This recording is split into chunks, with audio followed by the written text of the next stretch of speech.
So hopefully in this video, after you've watched it, you will find out which wallet is best for you. Now, before I continue, when I refer to cryptocurrency wallet, I'm also referring to tokens, okay? For the sake of this video, I'm going to use an interchangeable language, so just keep that in mind. So first of all, what is a cryptocurrency wallet? Well, a cryptocurrency wallet is a software program that stores your private and public keys that interacts with various different blockchains that enables users to both receive and send cryptocurrencies and tokens anywhere around the world. That's what it is in a nutshell, okay? An analogy I can give you, it's like having your physical wallet, but in a digitized way online. Same, but a little bit different, okay? But it's kind of like that to keep in mind, okay? And you can keep it in different areas.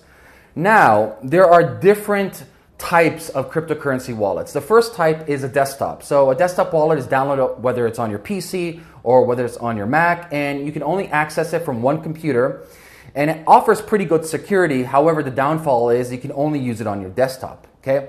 Now there is a second downfall for that too as well. If you do get a virus, your virus has a potentiality to hack your online wallet, which hackers can now access your private keys. Therefore, they can access your funds vis-a-vis your desktop wallet. So there are some pros and cons. Pro is it's easy, you can download it. Cons are it's quite accessible by hackers to put a Trojan or some type of phishing attempt to get your private keys. As well as keep in mind that a lot of people actually don't back up their wallet. So if your hard drive fries and you've never created a mnemonic for your cryptocurrency wallet on your desktop, well, you really can't do nothing much about it. Okay, so that's one type of wallet, desktop.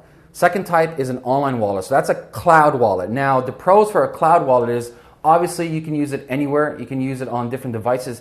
However, with this easy use, obviously there is a security issue. So the security issue is quite simple. Well, people can hack your passwords easier. They can clone your phone. You have more surface area and more real estate for people to access your private keys, therefore getting access to your cloud online wallet. Next wallet is a mobile wallet. So you download it on your mobile. It can be App Store, Google Play Store, whatever. There are many different mobile wallets, which I'll be getting to in a second. Now the pros are, they're on mobile. You can use it anywhere around the world. Some are quite secure. Some of them have multi-signature accesses. A lot of them have backup features, so you create a mnemonic.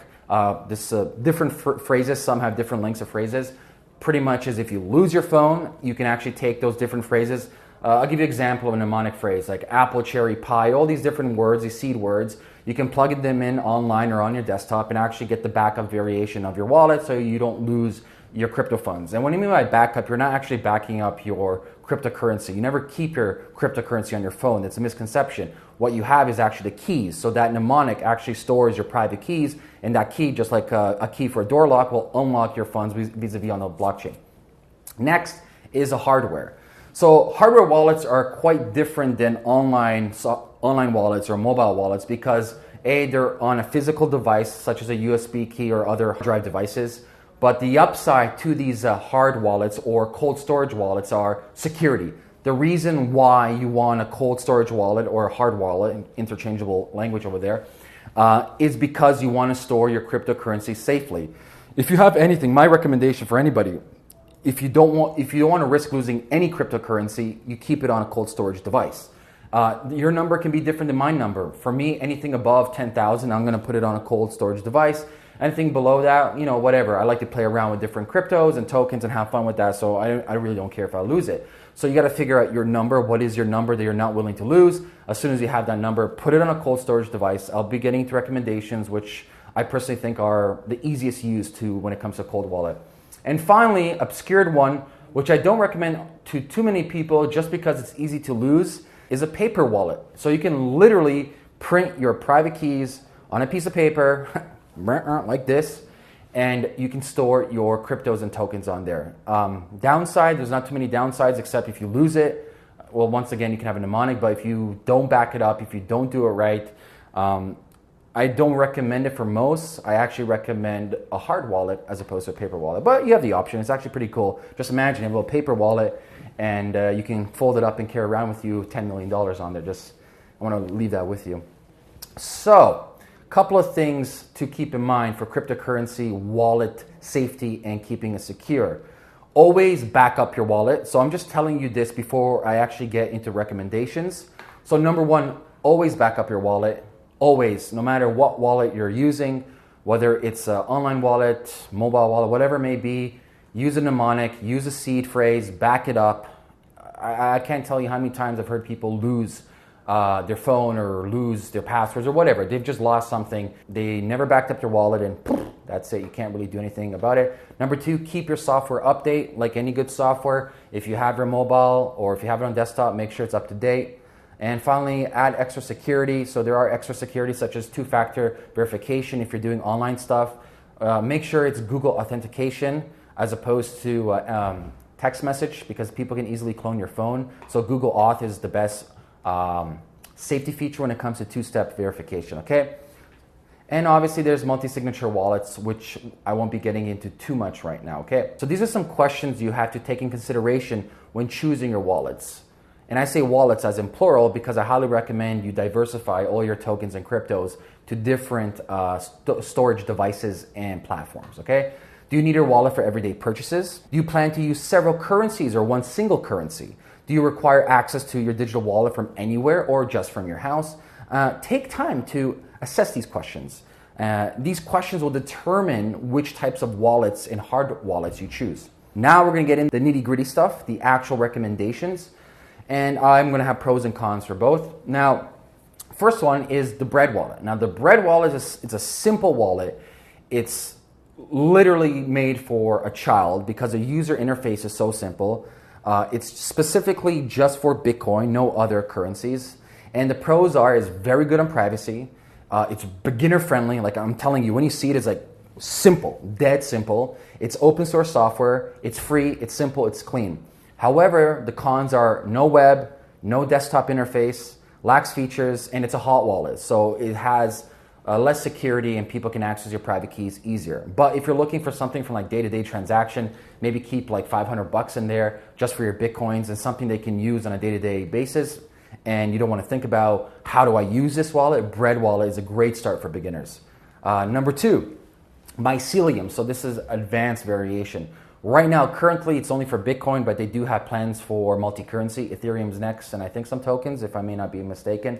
Now, it is for both Android and iPhone. And what's really good about this is great privacy.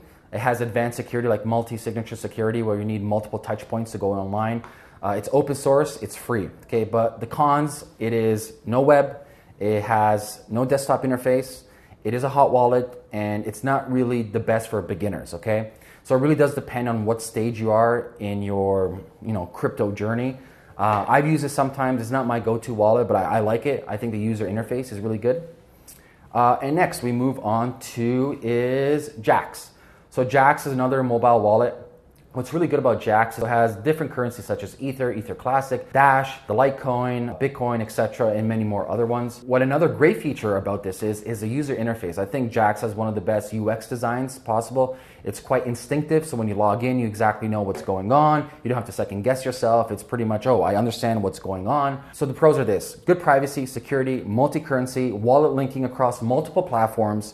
So you can have it on your desktop, you can have it on your iPad, and they sync with each other, which is amazing, okay? User-friendly, and like I said, the UX is one of my favorite UX when it comes to wallets. The cons is it's open source, and it can be really, really slow, okay? Those are the cons. Jaxx is my go-to multi-currency wallet on my phone. I use it for the day-to-day transactions and paying people around the world. I like it, I enjoy it. Now, those were three hot wallets I was talking about. I want to talk about two hard wallets, okay? Two of my favorite hard wallets are, number one, Trezor. Trezor is a hardware Bitcoin wallet that is ideal for storing large amounts of Bitcoins. Trezor cannot be infected by a malware and never exposes your private keys, which makes it really, really safe. Now, these are the pros for it. Good security, really good security. Privacy, it's cold storage. It has a very easy to use web interface, built-in screens, open source software, and it's beginner friendly. Cost is pretty good, it's around $100, but you must have a device to send Bitcoins. I think it's an awesome device and I recommend it to most people. So that's the first hardware wallet. The second is the Ledger Nano S, which I prefer a little bit more just because I'm biased and I prefer more because I like the experience more. I think the technology between the Ledger and the Trezor is pretty much the same, but I prefer the experience of the Ledger as opposed to the Trezor. So the Ledger it has amazing feel to it. It's multi-currency support. It has third-party apps that you can remove from the device. It has UTF support, and it's quite cheap, tell you the truth. It's only about 65 US compared to the other hard wallets. The cons are this: not as advanced as the other hard wallet, no ability to create hidden accounts, and no password manager.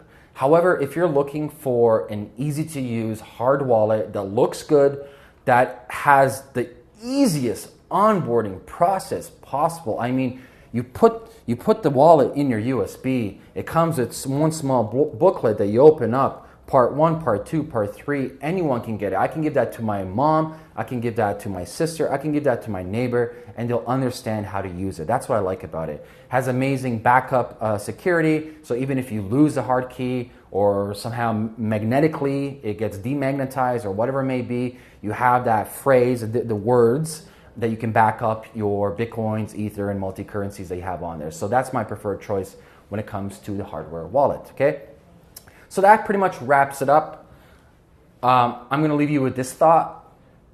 I never ever recommend keeping any Bitcoins on exchange or any cryptocurrencies or tokens on exchange. Exchanges are to exchange, to go in and buy and then leave. Just keep that in mind. It's not a wallet. It's not a bank. It's there for you to have a transaction to purchase, and a transaction to exit that purchase. Never keep your money on other people's platform. When people talk about, oh, I remember when Bitcoin got hacked, Mt. Gox, that was an exchange. That was where people kept their Bitcoin. Bitcoin never got hacked. Mt. Gox got hacked. So always have safety first. Keep your cryptocurrency safe. Buy them, take them out, put them on a hard wallet, the ones you want to store for long-term use, and the ones you want to use on a daily basis, maybe trade a little bit, or pay your employees, or buy your food, or pay your plane ticket. Keep it on a nice mobile wallet. You know, I always tell people, if I carry $200 on me, I don't care if I lose it. That's my cost of living on a day-to-day basis. So there you have it. Those are my recommendations. I have some links below. So there's a link for the Ledger below. There's a link for the exchanges I like from below.